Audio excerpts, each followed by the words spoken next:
जय श्रीराम मित्रांनो. आजचा विषय आहे राईस. तुम्हाला पण वाटतं का राईस खाल्ल्यामुळे फॅट गेन होतो? जर का असं वाटत असेल तुम्हाला तर आजचा व्हिडिओ हा तुमच्यासाठी आहे. सर्वात आधी आपण क्लिअर करू की राईस खाल्ल्यामुळे फॅट वाढतो का? तर याचं उत्तर आहे नाही.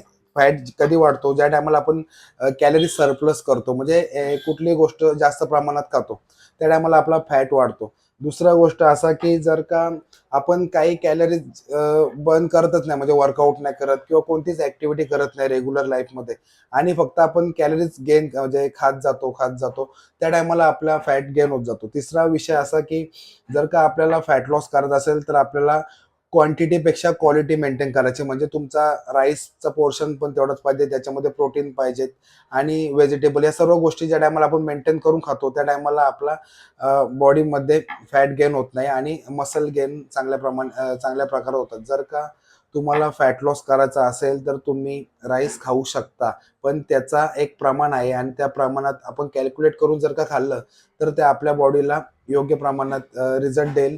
जर का आपण क्वालिटीपेक्षा क्वांटिटीमध्ये खाल्ला तर ते फॅटमध्ये कॅल्क्युलेट होऊन आपल्या बॉडीमध्ये फॅट वाढत जाईल.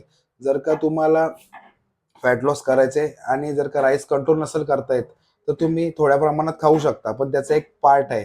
जर का त्या पार्टपेक्षा जास्त आपण कॅलरीज इंटेक केली तर तो फॅटमध्ये कन्व्हर्ट होईल. जर का तुम्हाला फॅट लॉस करायचा, तुम्ही या सर्व गोष्टी कॅल्क्युलेट करून मील करा आणि वर्कआउट रेग्युलर करा.